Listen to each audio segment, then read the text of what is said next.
Bismillahirrahmanirrahim. Assalamualaikum warahmatullahi wabarakatuh. Alhamdulillah, wassalatu wassalamu ala rasulillah wa ala washabihi wa man tabi'ahum bi ihsanin ila yaumis saah, amma ba'du. Jamaah sekalian rahimani wa rahmakumullah. Alhamdulillah, kita panjatkan puji dan syukur kepada Allah Subhanahu wa taala, di mana Allah memberikan kita kenikmatan iman, kenikmatan Islam, kenikmatan sehat dan waktu luang, dan juga kenikmatan kita berjumpa dengan bulan Ramadan. Karena tidak semua kaum muslimin diberikan kesempatan untuk berjumpa dengan bulan Ramadan tahun ini. Maka dari itu, ketika Allah Subhanahu wa taala memberikan kita kesempatan untuk berjumpa pada bulan Ramadan tahun ini, maka hendaknya kita bersyukur dengan memperbanyak ketaatan kepada Allah Subhanahu wa taala. Salawat dan salam semoga senantiasa tercurah kepada Nabi kita Muhammad sallallahu alaihi wasallam serta para keluarga beliau, para sahabat beliau, para istri beliau, dan semoga kita termasuk umat beliau yang mengikuti beliau dengan baik. Jemaah sekalian rahimakumullah, sebelumnya saya mohon maaf karena telat hadir dikarenakan hujan yang cukup lebat dan juga terjadi kemacetan, ya. Nah, tema kita pada malam hari ini berkaitan dengan kegembiraan kita, ya. Seorang muslim, ya, ketika dia masih memiliki iman di dalam hatinya, maka dia akan merasa gembira dengan datangnya bulan Ramadan, ya. Jika ada seorang muslim yang menyambut bulan Ramadan dengan hati yang sedih, ya, hati yang tidak gembira, maka ada sesuatu yang salah dari imannya, ya. Yang dimaksud kegembiraan di sini atau kesedihan di sini bukanlah berkaitan dengan dunia, ya. Bukan karena harga beras naik, ya. Bukan karena harga beras naik, harga kebutuhan pokok naik, ya. Jadi ini berkaitan dengan murni hati kita, ya. Hati kita bagaimanakah menyikapi ketika kita berjumpa dengan bulan Ramadan.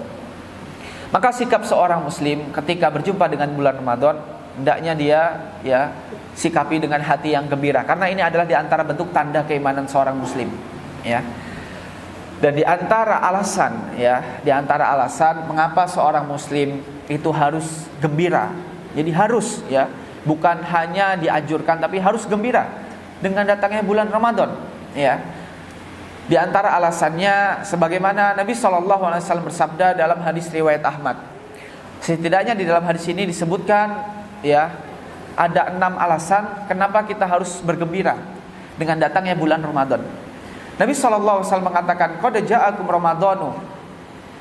Bulan Ramadan itu telah mendatangi kalian, ya. Syahrun mubarakun, bulan yang penuh keberkahan, bulan yang diberkahi. Maka alasan yang pertama, karena bulan Ramadan itu adalah bulan yang penuh dengan keberkahan, ya. Keberkahan bagi, ya, para pedagang misalnya yang biasanya berjualan, ya, ketika momen untuk berbuka puasa, ya. Keberkahan, ya, bagi para mereka yang semangat untuk beribadah, mencari akhirat, ya. Artinya mereka punya semangat, ya, untuk menjalankan ketaatan. Nah, berkah sendiri, ya, itu artinya adalah kasratul khair wa dawamuhu au wasubutuhu, ya. Berkah itu adalah banyaknya kebaikan, namun kebaikan itu tidak hanya banyak, tapi wadawamuhu au wasubutuhu. Kebaikan itu terus menerus ada, tetap ada, ya. Ya, karena namanya kebaikan itu boleh jadi hanya sekali, 2 kali, kemudian selesai, ya.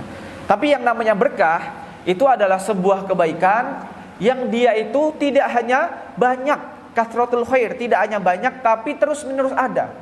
Maka inilah yang disebut dengan keberkahan.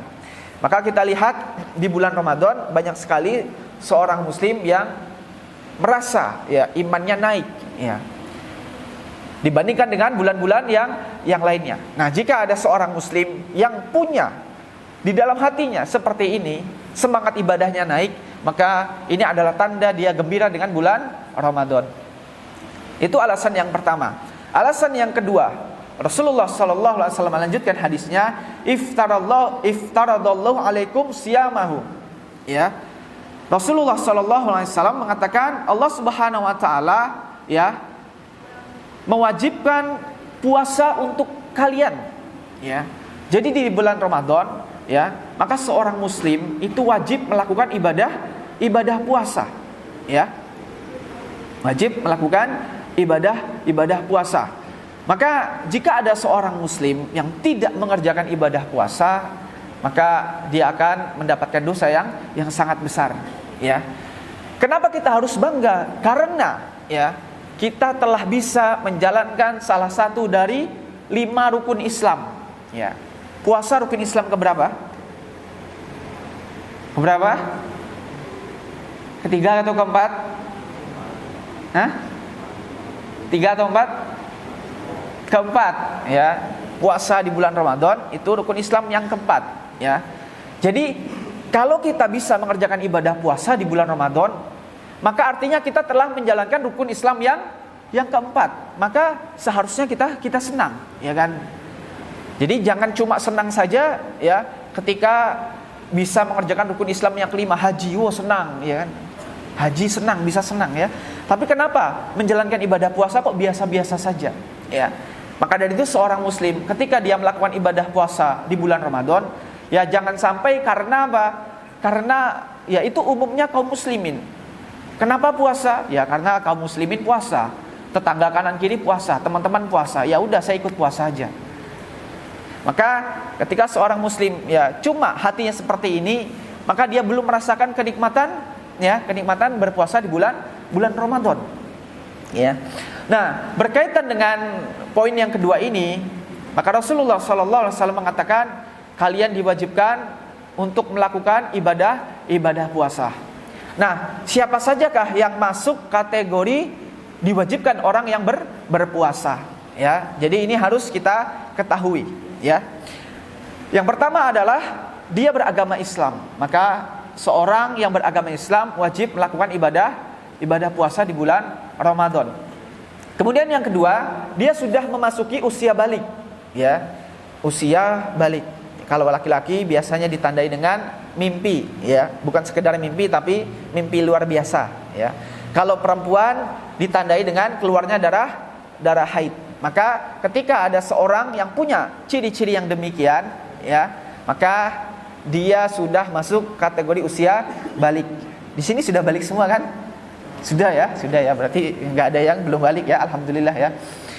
Nah itu yang kedua. Yang ketiga, syarat wajib adalah berakal, ya. Dia berakal alias tidak gila. Maka dari itu orang gila nggak wajib puasa, ya. Ya, kalau ada orang muslim yang dia sehat tapi nggak mau puasa, maka dia mirip dengan orang gila. Nah, karena orang gila nggak wajib puasa. Orang gila itu tidak terkena kewajiban syariat, ya. Sebagaimana Nabi SAW bersabda dalam hadis riwayat Abu Daud, ya, rufi al-qalamu an thalathatin. Maka pena catatan itu, catatan amal itu diangkat dari tiga orang, ya. Anin naimi hatta yastaiqidho, yastaiqidho, ya. Orang yang tidur sampai dia bangun dari tidurnya, ya. Maka orang yang tidur ini ya tidak tercatat dia melakukan sesuatu, ya, tidak tercatat dosa ataupun melakukan kebaikan, ya, tidur, ya. Yang kedua, wa anisibyi hatta yahtalima. Anak kecil sampai dia mimpi. Artinya sudah masuk usia balik, ya. Yang ketiga, wa anil majnuni hatta yaqila. Orang yang gila sampai dia sadar dari gilanya, ya, sampai dia berakal, ya.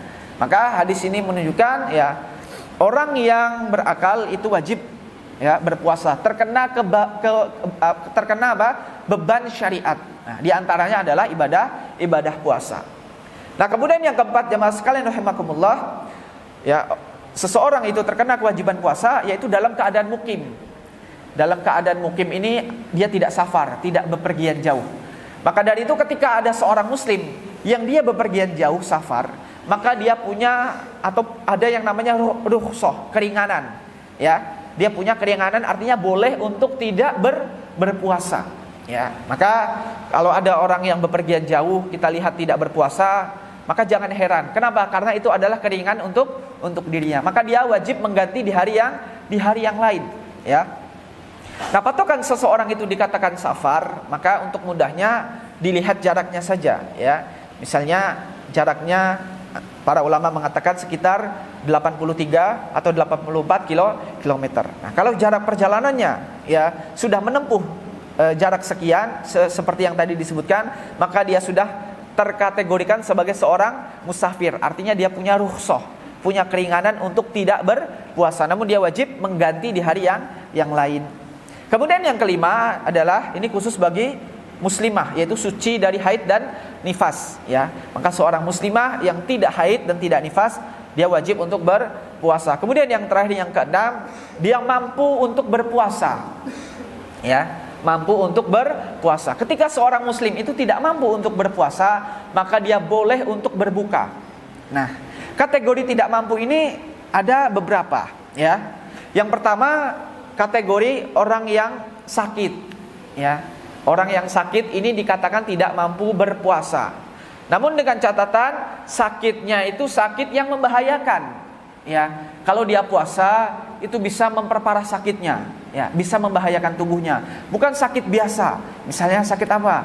Bisul misalnya. Nah, ini kenapa nggak puasa? Saya punya bisul gitu. Nah, ini bukan dikategorikan sakit yang menyebabkan dia apa? Tidak mampu berpuasa. Namun sakit yang disebut para ulama itu boleh untuk tidak berpuasa, maka sakit yang membahayakan tubuhnya, memberatkan tubuhnya ketika dia harus berpuasa ya.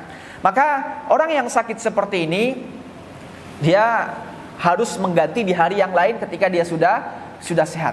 Nah, kemudian yang kedua, di antara kategori orang yang tidak mampu puasa itu adalah orang tua yang sudah sangat renta ya, bukan orang tua biasa, tapi orang tua luar biasa ya. Dia orang tua yang sudah sangat renta. Artinya ya, kalau orang tua ini ya ikut puasa harus menahan lapar, menahan haus, maka dia bisa sakit ya.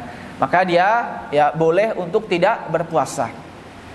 Nah, kewajiban orang yang sudah tua renta ini ketika dia tidak berpuasa, maka dia wajib untuk membayar fidyah ya. Kenapa tidak bayar puasa sebagaimana orang yang sakit tadi? Ada yang tahu alasannya?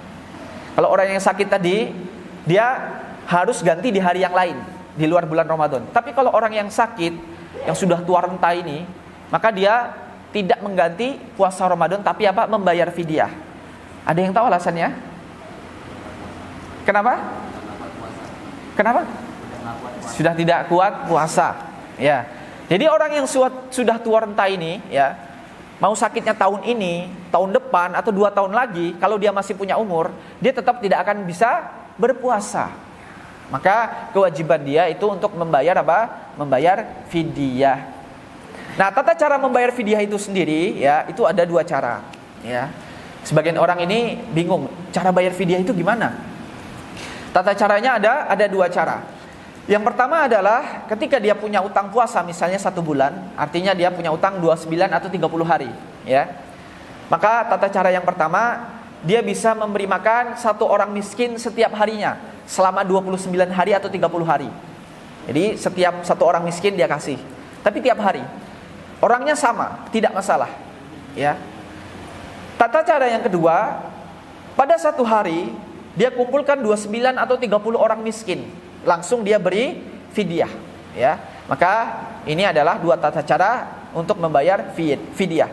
Nah, untuk fidyah itu sendiri adalah makanan yang sudah siap makan ya, artinya makanan yang mengenyangkan ya. Jadi seorang muslim ya ketika ingin membayar fidyah, maka tata caranya demikian.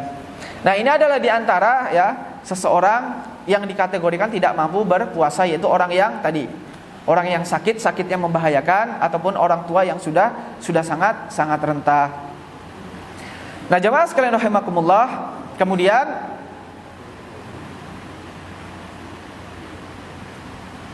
Rasulullah SAW melanjutkan sabdanya dengan mengatakan, masih hadis riwayat Ahmad yang telah kita baca tadi, tuftahu fihi abwabul jannah wa tughlahu fihi abwabul jahim wa tughulu fihi syayatin ya. Maka di antara alasan ketiga, keempat dan kelima adalah, yang ketiga adalah pintu-pintu surga itu dibuka. Maka ini adalah alasan ketiga kenapa bulan Ramadan ya adalah bulan yang sangat istimewa. Kemudian yang keempat, pintu neraka ditutup. Kemudian yang kelima, ya, setan-setan itu dibelenggu. Maka ini alasan 3, 4, dan 5. Nah, ini adalah di antara alasan mengapa bulan Ramadan itu bulan yang istimewa, sehingga kita harus apa? Bergembira. Ya, karena ketika seseorang berada di bulan Ramadan, maka dia akan menjumpai 3 keutamaan ini. Dan itu tidak akan dijumpai ketika mereka berada di bulan yang lain. Ya, pintu-pintu surga dibuka, pintu neraka ditutup, dan setan-setan terbelenggu. Nah, mengenai poin ini, maka Syekh Ibnu Utsaimin rahimahullahu taala beliau mengatakan pintu-pintu surga dibuka ya karena pada bulan Ramadan itu banyaknya ya amal kebaikan yang dilakukan, ya banyaknya amal soleh yang dikerjakan, ya sekaligus untuk memotivasi umat Islam dalam mengerjakan kebaikan. Jadi kita lihat di bulan Ramadan itu banyak sekali umat Muslim yang semangat untuk mengerjakan ibadah kebaikan. Kemudian pintu neraka ditutup, ya alasannya karena sedikit terjadi maksiat, ya maksiat dan dosa itu sedikit sekali. Meskipun tetap ada dosa dan maksiat, namun itu berkurang di bulan Ramadan, ya. Kemudian setan-setan dibelenggu itu tidak dibiarkan, sebagaimana tidak dibiarkan lepas seperti di bulan-bulan selain bulan Ramadan, ya. Maka dari itu ini adalah ya di antara alasan ketiga, keempat, dan kelima kenapa seorang muslim ya harus bergembira dengan datangnya bulan Ramadan. Kemudian yang terakhir, Rasulullah sallallahu alaihi wasallam mengatakan fihi lailatun khairun min alfi syahrin. Maka di dalam bulan Ramadan itu terdapat satu malam yang lebih baik daripada 1000 bulan. Ya, yang kita sebut dengan apa? Lailatul Qadar, malam kemuliaan. Nah, maka ketika seorang muslim berada di bulan Ramadan, ketika dia tahu ada satu malam yang dia itu lebih baik daripada 1000 bulan, apa yang akan dia kerjakan biasanya? Semangat untuk apa? Ibadah. Ya, sebagaimana jika ada seorang muslim ya yang dia ya tahu kalau ada hari ketika dia kerja nanti dibayar 1000 kali lipat. Kira-kira mau tidak? Ada seorang muslim yang dia kalau kerja di hari itu ya nanti dibayar 1000 kali lipat. Kerjanya cuma semalam saja. Pasti mau, ya kan? Nah, bagaimana dengan Lailatul Qadar? Ya. Meskipun kita tidak tahu pasti kapannya, namun kita letaknya kita sudah tahu, 10 malam terakhir, ya. Maka dari itu kita dianjurkan untuk memperbanyak ibadah di 10 malam terakhir, ya, terutama di malam hari, ya. Maka dari itu ketika seorang muslim tahu, wah ternyata di bulan Ramadan ini ada Lailatul Qadar, ya, malam kemuliaan yang itu lebih baik dari 1000 bulan. Kalau dikonversikan kurang lebih sekitar 83 tahun, maka dia pasti akan semangat untuk ibadah, ya. Senang sekali dengan berjumpa dengan bulan Ramadan, ya, karena ada keutamaan yang sangat besar dari bulan tersebut, dari malam tersebut. Kemudian Rasulullah sallallahu alaihi wasallam menutup sabdanya dengan mengatakan, "Man hurima khairha faqad hurima."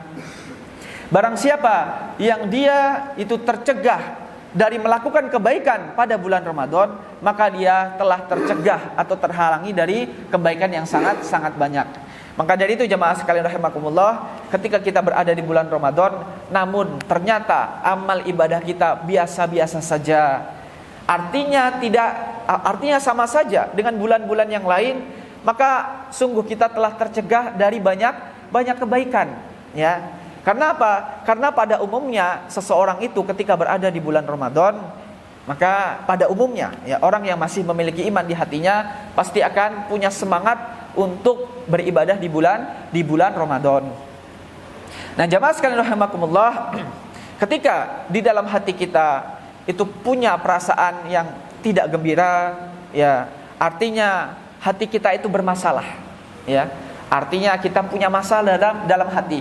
Karena kegembiraan itu letaknya di mana? Di hati, ya. Ketika ada masalah, maka masalahnya itu juga letaknya di hati, ya. Dan ketika hati kita punya masalah, di antara sebab terbesarnya adalah karena dosa dan maksiat yang dilakukan, ya, karena dosa dan maksiat yang dilakukan. Sebagaimana Rasulullah SAW di dalam hadis riwayat Tirmidzi, ketika beliau menggambarkan seorang yang melakukan dosa, beliau mengatakan, innal abda idza akhta'a khati'atan nukitat fi qalbihi nuktatun sauda, ya. Sesungguhnya jika ada seorang hamba yang melakukan sebuah dosa, maka akan ya diberikan titik hitam, noda hitam pada hatinya. Ya, noda hitam. Jadi kalau melakukan satu dosa, maka akan diberikan noda hitam dalam hatinya. Fa idza huwa naza'a wastaghfara wa taba, ya sukila qalbuhu. Ketika dia meninggalkan dosa tersebut, beristighfar dan bertaubat, ya maka ya noda tersebut akan dicungkil di dalam hatinya. Artinya apa? Hilang, ya. Wa in ada zida fiha hatta ya taqlu qalbahu. Namun ketika dia kembali mengulangi dosa tersebut, kemudian terus-menerus melakukan dosa tersebut, maka niscaya noda-noda tersebut akan menghitamkan seluruh hatinya. Ya, seluruh hatinya. Wa huwa ronu. Maka ini adalah ron alladzi dzakarallahu, yang Allah sebutkan dalam surat Al-Mutaffifin ayat 14. Kalla bal rana ala qulubihim ma kanu yaksibun. Ya.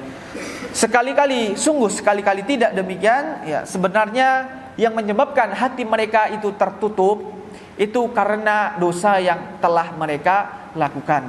Nah, jemaah sekalian rahimakumullah, maka dari itu ya, di antara sebab kenapa seorang muslim ya hatinya itu bermasalah, ya, hatinya sulit untuk diajak taat, sulit diajak untuk melakukan kebaikan, ya karena hatinya itu tertutup. Ya. Kalau hati itu sudah tertutup, maka sulit sekali untuk namanya menerima nasihat. Ya, sulit untuk menerima nasihat. Dan sebab terbesarnya itu karena apa? Dosa dan maksiat yang telah dilakukan. Nah terkadang kita ini melakukan dosa ini tanpa sadar, ya. Dan mereka sebagian orang itu tidak sadar kalau itu dosa, ya. Contoh dosa yang tidak sadar itu biasanya apa? Ini dosa padahal tapi nggak sadar. Contohnya apa biasanya? Kira-kira apa? Dosa apa? Pacaran misalnya. Ini nggak sadar ini ya. Pacaran itu dosa, ya kan? Bagaimana bisa ya orang yang puasa ngabuburit bareng pacar? Nah, itu kan aneh, ya kan? Menunggu berbuka puasa, namun nunggu buka puasanya dengan pacar, ya. Ini adalah dosa yang tidak disadari, ya. Mungkin sebagian orang sadar pacaran itu nggak boleh, tapi sebagian orang itu ya pacaran ya boleh-boleh saja, ya kan. Padahal ini adalah dosa yang terus-menerus dilakukan. Artinya apa? Kalau seorang muslim terus-menerus melakukan dosa, sebagaimana dikatakan dalam hadis ini, ya, maka ya jangan salahkan ya kecuali dirinya sendiri, ya. Kenapa kok hidayah nggak nangkep, ya? Kok hidayah nggak bisa masuk? Karena dia terus-menerus melakukan dosa, ya. Kalau orang itu berbuat dosa dan tahu itu dosa, maka mudah untuk menyandarkannya, ya kan? Tapi kalau orang itu melakukan dosa tapi dia nggak sadar kalau itu dosa, maka dampaknya apa? Ya, dia sulit untuk menerima nasihat karena dia tidak sadar kalau dia melakukan dosa. Ditambah lagi apa? Hatinya tertutup, ya. Artinya ya sulit untuk diajak melakukan ketaatan, ya. Maka dari itu ini adalah bahaya ketika seorang melakukan dosa dan maksiat, ya. Mungkin diri kita juga pernah mengalami, ya kan? Badannya sehat, waktunya ada, tapi kalau diajak ibadah kok susah ya. Mungkin kita bingung, ya kan? Sebenarnya kalau baca Quran bisa, sholat sunnah bisa, ya kan? Kalau untuk ibadah yang lain bisa, tapi kok malas ya? Nah, maka salah satu sebabnya, di antara sebabnya adalah karena dosa dan maksiat yang telah dilakukan. Nah, jemaah sekalian rahimakumullah, kemudian apa solusinya? Apa solusinya? Ya, maka di dalam hadis ini tadi yang telah kita baca itu sudah disebutkan solusinya. Solusinya adalah kata Rasulullah SAW, faida huwa naza'a wastaghfara wa taba. Ketika dia meninggalkannya, beristighfar dan bertaubat. Nah, maka solusinya adalah kita bertaubat kepada Allah Subhanahu wa taala, ya. Maka ketika seorang muslim melakukan dosa, maka ya dia harus bertaubat. Ya, seorang muslim itu tidak terlepas dari namanya salah, ya. Pasti setiap muslim ya pasti pernah melakukan salah. Sebagaimana Rasulullah sallallahu alaihi wasallam bersabda, kullu bani Adam khata'un, ya. Setiap anak Adam itu pasti pernah melakukan salah. Wa khairul khata'in at-tawwabun, ya. Dan sebaik-baik orang yang melakukan kesalahan adalah orang yang segera untuk bertaubat, ya. Maka seorang muslim ya itu hendaknya senantiasa bertaubat kepada Allah Subhanahu wa taala, terutama di bulan Ramadan yang mulia ini ya. Di mana kita tahu keutamaan puasa itu apa? Diampuni dosa-dosanya. Jadi banyak sekali di dalam bulan Ramadan ini adalah di tempat-tempat atau waktu-waktu di mana Allah Subhanahu wa taala mengampuni dosa seorang hamba. Maka dari itu sudah pantaslah kita sebagai seorang muslim banyak-banyak bertobat kepada Allah Subhanahu wa taala. Nah, ketika seorang muslim ingin bertobat kepada Allah Subhanahu wa taala, maka hendaknya dia mengetahui syarat-syarat diterimanya taubat ya, sehingga dia tahu ya. Maka taubat ini adalah di antara bentuk amal soleh ya. Taubat adalah di antara bentuk amal soleh. Dan ketika seorang muslim ingin melakukan amal soleh, maka dia harus tahu ya syarat-syaratnya ya. Ketika orang mau melakukan sholat, syaratnya apa? Harus wudhu terlebih dahulu ya, menutup aurat, menghadap kiblat. Artinya apa? Agar sholatnya apa? Sah ya kan? Nah, ketika orang ingin bertaubat, maka juga harus tahu agar taubatnya apa? Sah, diterima oleh Allah Subhanahu wa taala. Maka di antara syarat taubat yang pertama adalah hendaknya seorang muslim itu punya perasaan berhenti melakukan dosa tersebut ya, sebagaimana tadi disebutkan dalam hadis ya, wa idza naza'a huwa naza'a, dia berhenti melakukan dosa tersebut. Maka yang pertama, dia harus berhenti dari melakukan dosa ya, artinya secara lahir dia tidak melakukan dosa itu lagi. Kemudian syarat yang kedua, di dalam hatinya dia harus punya perasaan menyesal ya. Maka ini amalan batin, dan ini tidak diketahui kecuali Allah Subhanahu wa taala dan dirinya. Maka kalau ada seorang muslim yang dia berhenti melakukan dosa ya, namun hatinya itu tidak ada perasaan menyesal, maka ini tidak sah taubatnya. Contohnya kalau ada orang yang dulunya suka apa contohnya? Yang dosanya kelihatan biasanya apa? Contohnya apa? Mabuk misalnya, suka mabuk ya, suka minum khamar. Ya, ada orang yang dulunya suka mabuk, minum khamar. Kemudian dia berhenti minum khamar. Nah, dia berhenti minum khamar itu masuk ke syarat pertama. Namun syarat kedua ternyata dia tidak memenuhinya. Kenapa? Karena dia berhenti minum khamar bukan karena menyesal, bukan karena merasa saya melakukan dosa, tidak. Tapi karena apa? Dia nggak punya uang beli khamar, ya, maka dia berhenti. Ya, maka kalau dia ya berhenti melakukan dosa, namun di dalam hatinya tidak ada perasaan menyesal, maka dia belum disebut bertaubat. Maka dia harus punya perasaan menyesal. Ya, maka orang yang punya perasaan menyesal ini, maka ini adalah di antara orang yang ikhlas dalam bertaubat. Artinya apa? Dia bertaubat karena Allah Subhanahu wa taala, bukan karena yang lain. Kalau yang tadi dia berhenti karena apa? Gak ada uang. Artinya dia tidak minum khamar, tidak melakukan dosa karena tidak ada uang, bukan karena Allah Subhanahu wa taala. Kalau orang itu beribadah ya atau bertaubat ya, dia dalam hatinya menyesal, artinya dia bertaubat karena Allah Subhanahu wa taala. Kemudian syarat yang ketiga, dia punya tekad kuat untuk tidak mengulangi mengulangi dosa tersebut ya. Jadi ini amal hati juga ya. Di dalam hatinya punya perasaan, dia dalam hatinya punya tekad yang kuat untuk tidak mengulangi dosa tersebut. Maka untuk syarat yang tiga itu tidaklah disyaratkan tidak mengulangi dosa tersebut ya. Jadi tidak disyaratkan tidak mengulangi, tapi apa? Punya tekad kuat untuk tidak mengulangi. Ketika seorang muslim terjatuh ke dalam dosa dan maksiat lagi, maka yang dia harus lakukan adalah memperbarui taubatnya. Dia harus apa? Taubat lagi. Nah, ketika seorang muslim telah melakukan taubat dan terpenuhi tiga syarat ini, insya Allah taubatnya diterima oleh Allah Subhanahu wa ta'ala. Nah, jemaah sekalian rahimakumullah, itu adalah dosa yang kita lakukan kepada Allah Subhanahu wa ta'ala. Namun bagaimana jika dosa yang kita lakukan itu kepada sesama manusia? Artinya ada hak-hak manusia yang dilanggar. Kalau yang tadi itu yang dilanggar hak siapa? Hak Allah Subhanahu wa taala. Kalau kita melakukan dosa kepada sesama manusia, artinya kita melanggar hak-hak manusia.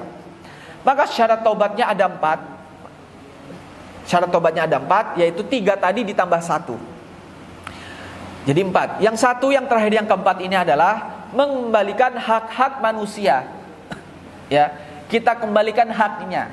Ya, kalau kita punya dosa kepada sesama manusia, maka kita kembalikan haknya. Dan dosa kepada sesama manusia itu cuma berputar 3 hal. Ya, cuma berputar 3 hal. Sebagaimana Nabi SAW bersabda dalam hadis riwayat Muslim. Ya, Nabi mengatakan, kullul muslimi alal muslimi haramun. Ya, setiap muslim dengan muslim lainnya itu haram. Artinya terlarang untuk melakukan hal ini. Yaitu ada 3 hal. Yang pertama, haram berkaitan dengan damuhu, berkaitan dengan darah kaum muslimin. Ya, artinya ya kalau dulu pernah tawuran misalnya, ya pernah tawuran, pernah menyakiti muslim yang lainnya, dan itu belum terjadi perbaikan, belum islah, belum damai, kita harus minta maaf. Ya, boleh jadi menyebabkan luka sehingga bekas lukanya permanen, ya kan? Kepalanya pitak misalnya, itu kenapa? Karena pernah dibacok misalnya. Nah, ini harus minta maaf ini. Saya dulu pernah ya melukai kepala Anda gitu. Ini harus minta maaf. Ya, ini berkaitan dengan darah kaum muslimin. Kemudian yang kedua, wa maluhu, berkaitan dengan harta kaum muslimin. Kalau kita pernah mengambil harta orang lain dengan zolim, maka wajib mengembalikan harta tersebut atau minta kerelaan. Ya, dulu pernah mengambil harta tersebut. Ya, misalnya ya jualan online ya, belinya HP ini dikasih HP ini, nipu, ya kan? Atau malah tidak diberikan, ya, artinya murni penipuan total, ya.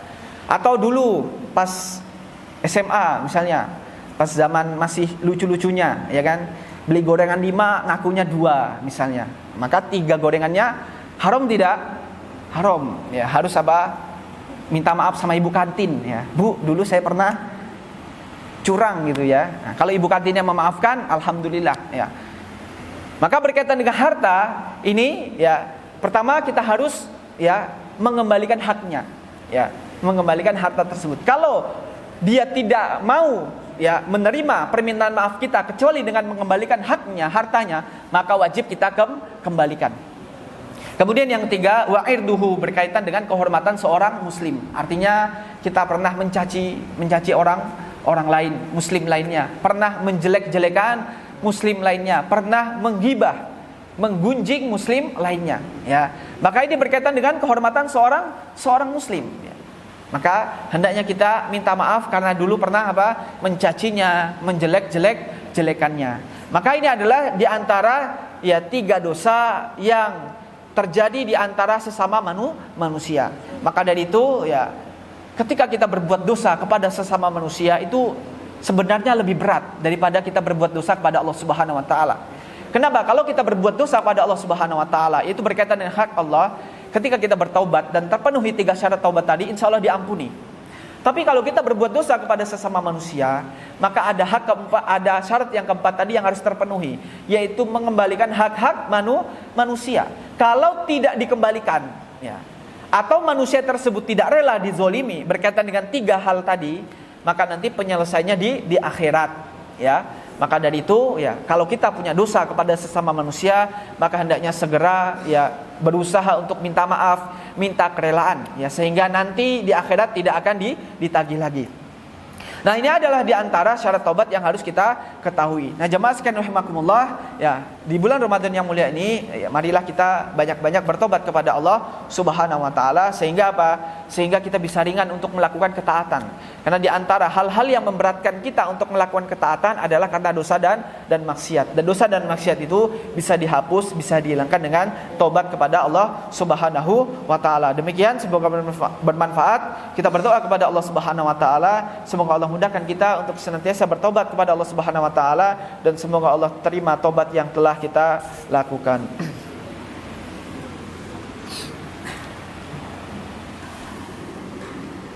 Baiklah, bagi jemaah yang punya pertanyaan, silakan. Silakan, jika ada yang ditanyakan, jika bisa dijawab akan dijawab, jika tidak maka tidak akan dijawab.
Izin bertanya Ustaz, apa saja kebaikan rezeki yang bisa seorang muslim atau muslimah dapatkan yang hanya ada di bulan ini dan tidak akan pernah didapatkan di bulan-bulan lain? Apa saja kebaikan yang hakiki yang hanya didapatkan di bulan Ramadan namun tidak bisa didapatkan di bulan yang lainnya? Yang pertama, amal ibadah puasa. Ya. Amal ibadah puasa itu tidak bisa dikerjakan di bulan lainnya kecuali puasa sunnah. Namun di bulan Ramadan ini hukumnya apa? Wajib, ya.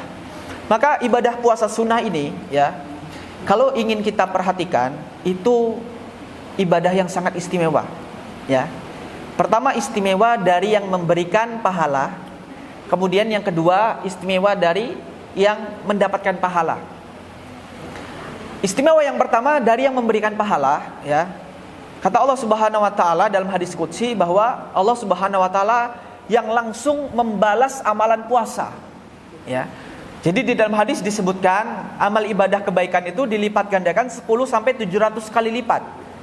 Kecuali puasa, kata Allah Subhanahu wa taala. Akulah yang akan membalasnya, kata Allah. Artinya dibalas secara langsung oleh Allah Subhanahu wa taala. Artinya kalau Allah Subhanahu wa taala membalas secara langsung, artinya itu lebih dari 10 sampai 700 kali lipat, ya. Jadi istimewa yang pertama ibadah puasa itu karena dari sisi yang memberi ganjaran itu Allah Subhanahu wa taala. Kemudian yang kedua dari sisi yang menerima ganjaran, yaitu ketika orang yang rajin berpuasa, ya, maka di dalam surga atau di akhirat nanti itu ada namanya pintu surga Ar-Royan. Itu pintu khusus untuk orang yang rajin puasa. Dan itu tidak akan dimasuki kecuali orang-orang yang rajin puasa. Ya, istilah zaman anak sekarang itu apa namanya? Privilege itu, ya. Nah, kalau orang yang rajin puasa itu dia punya pintu khusus masuk ke dalam surga. Maka yang pertama itu ibadah puasa itu sendiri, ya. Dan tidak didapatkan di bulan yang lainnya, yaitu puasa wajibnya. Yang kedua yaitu adalah Lailatul Qadar. Ya, amalan Lailatul Qadar itu gak akan dijumpai di bulan selain bulan Ramadan. Cuma dijumpai di bulan Ramadan, itu pun di 10 hari terakhir di malam harinya. Ya. Maka itu adalah di antara, ya, amal yang khusus yang ada di bulan Ramadan, dan itu tidak akan dijumpai di bulan-bulan selain bulan Ramadan. Nah, adapun amalan yang lainnya yaitu amalan yang bisa kita jumpai, ya, di bulan selain bulan Ramadan. Namun ada amalan yang ketiga, yang ini sebenarnya bisa dijumpai di bulan selain bulan Ramadan, tapi di bulan Ramadan potensinya sangat besar, yaitu memberi makan orang yang hendak berbuka puasa. Kalau di luar bulan Ramadan, ya, kita bisa memberi makan orang yang hendak berbuka puasa Senin dan Kamis. Ya, tapi itu jarang, ya. Kalau tidak diadakan misalnya kajian buka puasa misalnya, ya. Namun kalau di bulan Ramadan, ya, maka seorang muslim itu tiap hari puasa. Maka ada potensi pahala di sini, ya, memberi makan orang yang hendak berbuka puasa di bulan Ramadan. Ya, mungkin itu saja.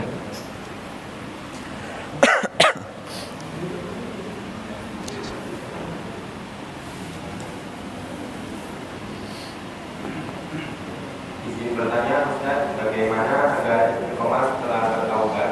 Kebanyakan saya sendiri pernah disanksi oleh Allah dulu agar ingat. Itu bagaimana ya Ustaz? Bagaimana bisa istiqomah setelah bertaubat? Maka sebenarnya untuk membahas istiqomah ini bisa satu kajian sendiri, ya. Tapi saya ringkas, ya, bagaimana bisa istiqomah setelah taubat? Di antara alasan kenapa seorang itu mengulangi dosanya, ya, karena terpengaruh lingkungan dan teman yang buruk, ya. Terpengaruh dengan lingkungan dan teman yang buruk, yang jelek, ya. Sebagaimana kisah pembunuh 99 nyawa, sudah pernah dengar? Yang digenapkan 100 itu. Maka saran dari saran dari orang yang alim agar dia meninggalkan tempat yang lama. Kenapa? Karena tempat yang lama itu tempat yang jelek. Nah, kalau orang ingin taubat kemudian istiqomah, maka dia harus meninggalkan apa? Lingkungan yang lama, meninggalkan teman yang lama, ya. Karena hati manusia itu mudah berubah, ya. Kalau kita masih berada di lingkungan yang sama sebelum kita taubat, masih punya teman yang sama yang punya pengaruh buruk, maka suatu saat akan mengulangi dosa tersebut lagi. Ya, misalnya ada orang yang dulu hobi ngerokok misalnya, pengen berhenti ngerokok. Nah, bulan Ramadan ini adalah momen untuk berhenti merokok misalnya. Ya, ketika seorang muslim ingin berhenti merokok, maka ya jangan dekat-dekat atau kumpul-kumpul sama teman-teman yang suka merokok. Ya, nanti kalau dia sudah punya tekad untuk berhenti merokok, ikut kumpul-kumpul, biasanya apa? Sebatang lah gitu ya. Sebatang lah gitu kan. Ditawari misalnya, iya kan? Nah, kalau imannya nggak kuat, ya udah sebatang aja lah dulu. Besok, aduh sebatang lagi lah. Akhirnya nggak jadi tobat, balik lagi, iya kan? Maka di antara syaratnya tadi ya, kalau ingin istiqomah ya, perbaiki teman, terutama teman dekat. Ya, kita berteman dengan siapa saja boleh ya. Tapi kalau teman dekat, teman ngumpul, teman nongkrong misalnya, cari teman dekat yang baik agamanya. Ya, yang rajin ke majelis ilmu misalnya. Kemudian ubah lingkungan, ya, misalnya tempat tinggal kita, kos kita itu kos yang jelek, ya, apalagi kos LV campur gitu, ya kan, parah itu kan. Nah, kita ya mungkin sehari 2 hari kuat, ya kan, tapi ya sepekan itu nggak kuat, ya, lihat berseliweran gitu kan. Maka segera pindah tempat yang lebih baik, ya. Maka dari itu ya salah satu ya yang harus diubah tadi adalah lingkungan dan teman dekatnya, ya. Kalau ingin berubah, kalau kita sudah bisa mengubah lingkungan dan teman dekat, insya Allah kita bisa lebih istiqomah. Kenapa? Karena ada teman yang mengingatkan kita kalau kita keliru. Kalau teman dekat kita itu agamanya kurang bagus, kalau kita keliru ya udah, ya samalah dengan kita gitu kan. Nah, kalau teman dekat kita baik agamanya, kalau kita keliru nanti ada yang mengingatkan. Maka kalau kita ingin istiqomah setelah taubat tadi, di antara syaratnya itu hendaknya kita pindah lingkungan ke lingkungan yang baik, kemudian ganti teman dekat dengan teman yang baik agamanya. Demikian.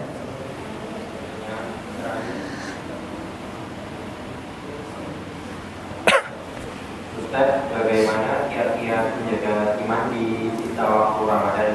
Berikan kami nasihatnya, motivasinya Ustaz. Nah, ini berkaitan dengan ya masih istiqomah juga. Bagaimana agar menjaga keimanan di bulan Ramadan. Maka seorang muslim harus meyakini, ya, harus punya keyakinan iman itu bisa bertambah, bisa berkurang. Bertambah dengan apa? Taat, berkurang dengan maksiat. Kalau ingin menjaga iman, maka yang harus dilakukan apa? Semakin taat, semakin rajin ibadah, dan kurangi maksiat, jauhi maksiat. Ya, kalau ingin menjaga keimanan, ya, itu yang pertama. Yang kedua, seorang itu harus punya niat yang benar, ya, untuk menjaga keimanan. Niatnya harus benar karena Allah Subhanahu Wa Taala, ya, bukan karena yang lain, ya. Karena kalau orang itu niatnya salah, maka amal kebaikannya itu tidak akan lama. Ya, boleh jadi bertahan sehari, 2 hari, 3 hari, habis itu lepas. Kenapa? Karena niatnya salah. Ya. Kalau orang niatnya benar, itu akan bisa istiqomah. Kemudian yang ketiga, hendaknya seorang muslim harus bersabar. Ya. Karena ya sabar ini bukan hanya musibah saja. Ya.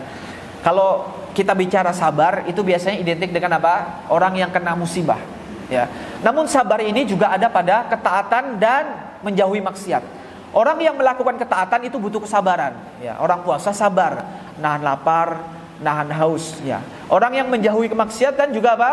Harus sabar, ya. Kalau nggak sabar, ya bablas, ya. Maka dari itu agar bisa menjaga keimanan, hendaknya seorang muslim itu punya rasa kesabaran. Kemudian yang keempat, agar bisa menjaga keimanan, hendaknya seorang muslim ya itu punya amal yang dia kerjakan secara sembunyi-sembunyi, dan itu amal rutin. Kalau bisa dirutinkan. Meskipun amal tersebut sedikit, ya.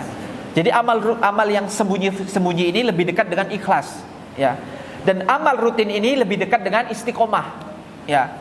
Karena orang yang beramal secara rutin, ya, maka dia akan lebih mudah istiqomah, ya. Misalnya ada orang yang sedekah rutin, sehari 2.000 rutin terus, setiap hari 2.000. Berbeda dengan orang yang sedekah sepekan sekali tapi langsung banyak, ya. Maka dia tidak rutin mengamalkan amal tersebut, boleh jadi nanti malas. Namun berbeda dengan orang yang melakukan sedekahnya dengan rutin, ya. Maka dari itu, ya, kiatnya yang keempat adalah hendaknya seorang muslim ya punya amal rutin yang dikerjakan, terutama amal rutin itu dikerjakan secara sembunyi-sembunyi. Kemudian yang kelima adalah tetap mendatangi majelis ilmu, ya. Maka majelis ilmu adalah tempat ngecas iman, ya. Karena sehari-hari kita disibukkan dengan dunia. Misalnya kalau mahasiswa, mahasiswi itu disibukkan dengan apa? Urusan kampus, urusan apa? Dunia, ya kan? Nah, ketika hati ini butuh namanya tambahan iman, maka salah satu tempatnya adalah datangi majelis ilmu, ya. Karena majelis ilmu adalah tempat mendapatkan ketenangan. Maka ini adalah diantara kiat agar bisa, ya, menjaga keimanan selama bulan Ramadan. Dan ini berlaku untuk bulan-bulan selain bulan Ramadan. Jadi jangan sampai kita hanya ibadah di bulan Ramadan saja, tapi di luar bulan Ramadan, ya, ibadahnya kita habis, ya. Demikian.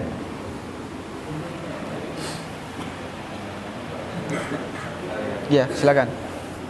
Izin bertanya, Ustaz, mengenai gaji perempuan atau istri yang bisa memasuki pintu surga mana saja jika telah mengerjakan yang wajib atau tak dari suami.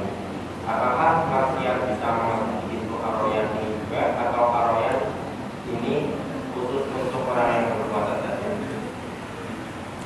Untuk pintu aroyan tadi disebutkan, maka itu cuma khusus orang-orang yang berpuasa saja. Ya, jadi tidak akan dimasuki kecuali orang-orang yang rajin puasa. Karena di dalam hadis telah disebutkan, ya, pintu tersebut akan dimasuki oleh orang-orang yang rajin berpuasa. Kemudian pintu tersebut ditutup dan tidak ada lagi yang bisa memasukinya kecuali orang-orang yang rajin berpuasa. Ya, jadi seperti itu. Nah, untuk apa tadi? Istri yang masuk dia kan telah mengerjakan apa? Salah satu syaratnya tadi apa? Puasa di bulan Ramadan. Nah, insya Allah juga termasuk dalam hadis tersebut. Ya.